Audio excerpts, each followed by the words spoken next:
ये से क्या कहना, यहाँ के लड़के बीमार पड़ जाएंगे, लेकिन ये जिला गाजीपुर है, ये जिला गाजीपुर है, यहाँ के लड़के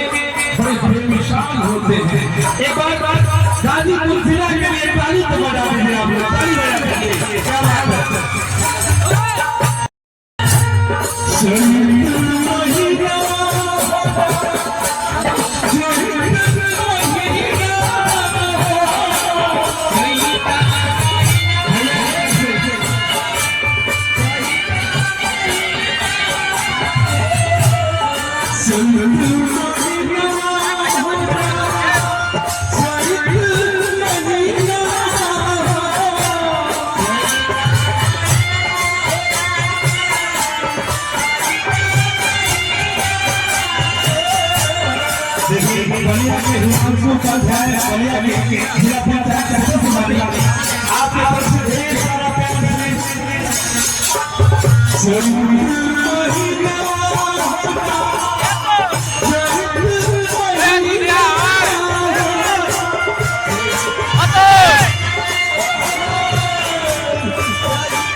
बड़े भाई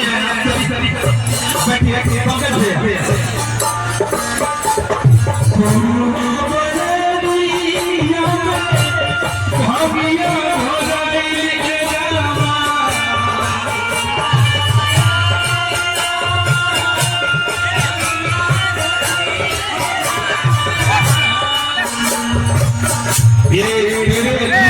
से क्या कहना, यहाँ के लड़के बीमार पड़ जाएंगे।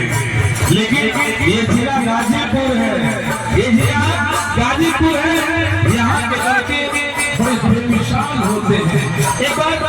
गाजीपुर जिला के लिए ताली तो बजा दीजिए आप लोग, ताली बजा दीजिए। क्या बात है।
सोनू भैया,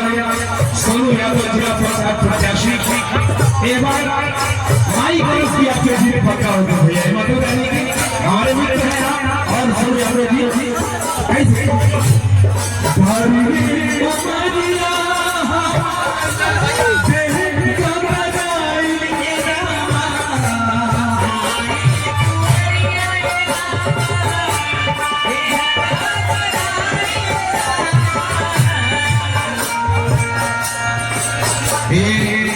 हिमांशु चंद्र उपाध्याय बनिया से आप जिला पंचायत सदस्य हैं, आपके तरफ से ढेर सारा प्यार है। लेकिन कैसे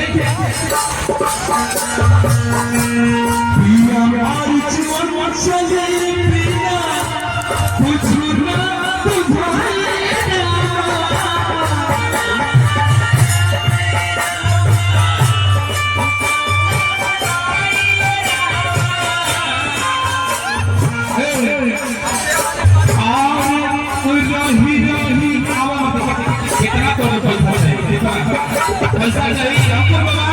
ए अंकुर बाबा, इनके 50,000 चेक हमारा से काट दीजिए। और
अब जी आप केहू कलाकार अगर हो चूंकि मानी कि हम तो आए लोग हैं रोला सबके प्यार सम्मान पावे ये लोग गाना एक बार बात सुनो यूट्यूब पे आप यूट्यूब में आपसे उनसे डाल के वो प्यार सम्मान दें और के सब्सक्राइब भी कर दें बात को जोड़ें रविंद्र राजू व्यास और जैसे कि भैया के आदेश का एक लाइन हम सुनाओ ताकि तनी चार फोर भैया चार बना दे इसलिए एक लाइन से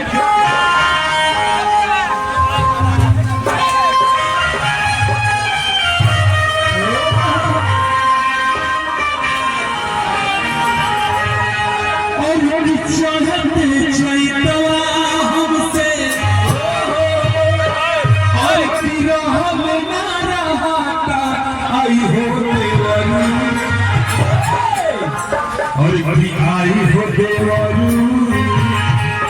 और देहिया चिरता पूरे को भैया बहुत बहुत आशीर्वाद है भाई एक मिनट बना दे और चैत के महीना हमसे चैत के महीना हमसे चैत के महीना हमसे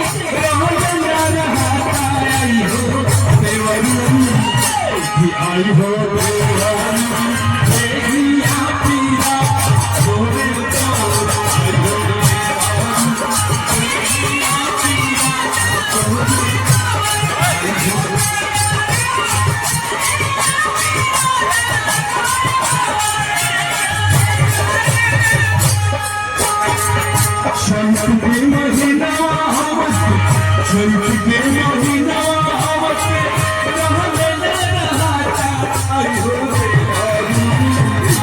आई हो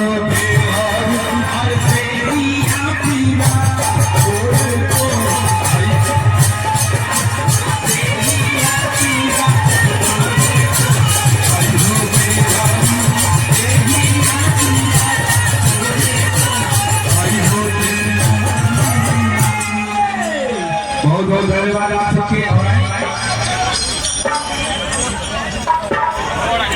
राम प्यारे से भैया आप आइए